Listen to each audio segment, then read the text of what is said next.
Welcome to Global Feed. Please subscribe and hit the bell icon for more breaking updates. The debate over Canada's next fighter jet is back in the spotlight, capturing the attention of politicians, military experts, and everyday Canadians alike. This long-running saga, which has dragged on for more than a decade, is once again making headlines and stirring passionate arguments on all sides. In 2022, the Trudeau government made a landmark decision to select the American F-35A Lightning II as the replacement for Canada's aging fleet of CF-18s. The initial order included 16 jets, with an ambitious plan to eventually acquire 88 in total, aiming to modernize the Royal Canadian Air Force. But following the 2026 25 stock size order election, mijn broem spoen punchen frasadaxens, their Chrysler Mark Carney's newly elected government hit the brakes on the remaining 72 jets, launching a comprehensive review. The reason? Soaring costs, now approaching a staggering $28 billion, a sharp increase from the original $19 billion estimate, have raised serious concerns about affordability and fiscal responsibility. Economic uncertainty, combined with increasingly tense US-Canada trade relations, has made the F-35 deal more controversial than ever, fueling debate about whether it's the right choice for Canada's future. Meanwhile, Sweden's Saab has re-entered the competition, offering to build its Gripen E fighter jet right here in Canada. This proposal promises not only new jobs and economic growth, but also greater industrial sovereignty for the country. The debate now pits the F-35's cutting-edge technology, stealth capabilities, and integration with key allies against the Gripen's affordability, flexibility, and the significant benefits it could bring to Canadian industry and workers. The Carney government's review has put the country's largest military purchase on hold, forcing a national reckoning over not just cost and capability, but also the broader questions of sovereignty, security, and Canada's role on the world stage. Once again, Canada stands at a crossroads, facing a high-stakes decision that will shape its future in defense, industry, and international partnerships for years to come. Canada's fighter jet saga began in 1997, joining the US-led F-35 program for industrial benefits. In 2010, the Harper government tried to sole-source 65 F-35s, sparking backlash over costs and process. Trudeau's Liberals won in 2015, promising to scrap the F-35, but ultimately allowed it to compete in a new open process. After years of evaluation, the F-35 was selected in 2022, with officials citing its matured capabilities and essential role in NORAD and NATO. The first 16 jets were ordered in 2023, but political sensitivities lingered. Costs, reliance on the US, and industrial independence remained hot issues. These unresolved tensions set the stage for the current review, showing the F-35 decision was never insulated from politics. The debate is no longer just about jets, it's about Canada's strategic direction. The procurement remains a lightning rod for controversy and national debate. At the core of Canada's jet debate are two very different aircraft, each representing a distinct vision for the country's air defense future.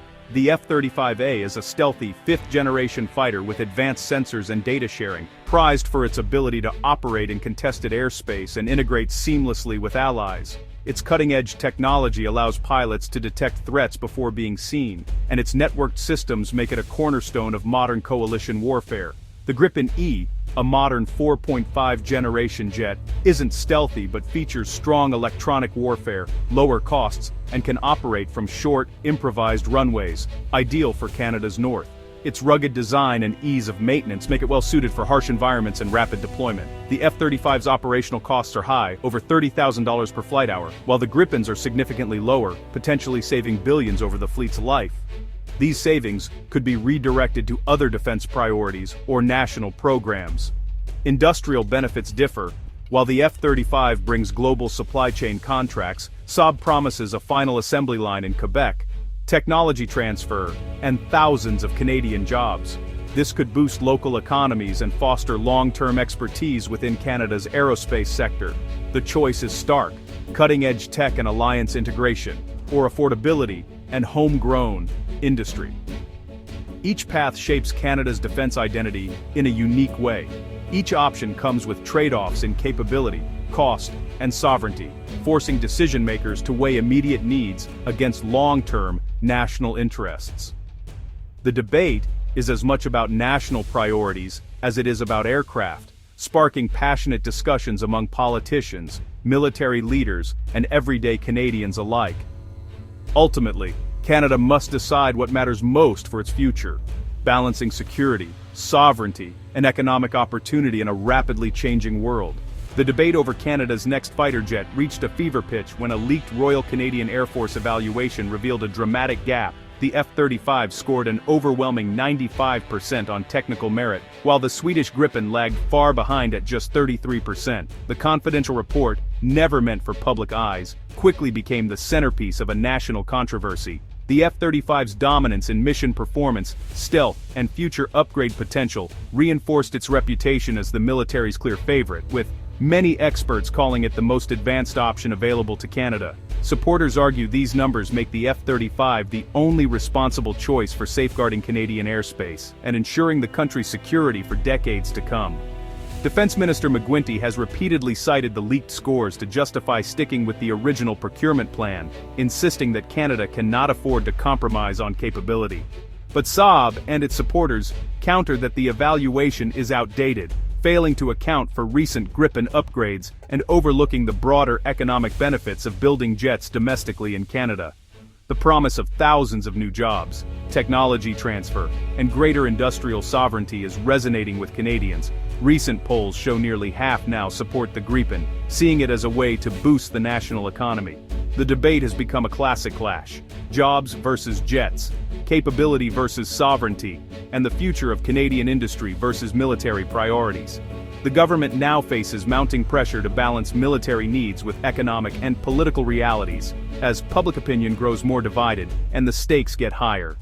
The leaked scores have only sharpened the stakes, turning the fighter jet decision into one of the most contentious and closely watched debates in recent Canadian history. Canada's NORAD partnership with the US is a key factor in the jet decision. The F-35 is central to NORAD's future, offering unmatched interoperability, stealth, and sensor fusion, crucial for Arctic defense against Russian and Chinese threats. US officials warn that abandoning the F-35 could undermine joint air defense and complicate operations.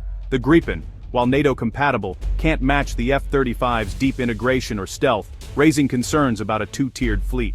Gripen advocates argue it would boost Canadian sovereignty and reduce US dependence, but the jet still relies on US components and export controls. The sovereignty argument is complicated. No option is fully independent. Canada must weigh alliance obligations against industrial autonomy.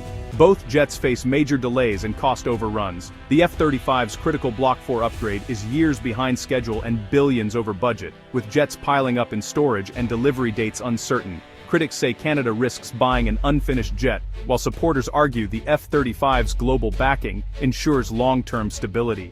The Gripen E isn't immune. Brazil's program is 8 years late and over budget, mainly due to the challenges of local production. Saab's promise of a smooth made-in-Canada rollout may be optimistic. Both options carry significant risks: technical, financial, and logistical. Canada faces a tough choice between two imperfect contenders. The reality modern fighter procurement is never simple. In 2026, Canada stands at a crossroads. Its Air Force's future uncertain as the government reviews its jet purchase.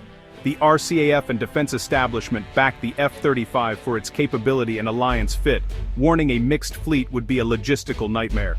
Saab's promise of jobs and a made-in-Canada jet appeals to economic and sovereignty concerns, especially in Quebec.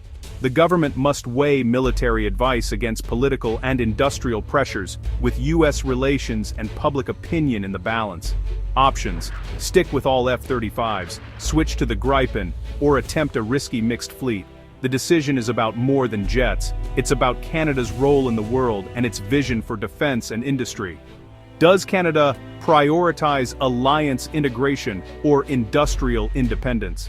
As Ottawa deliberates, the world and Canadians are watching.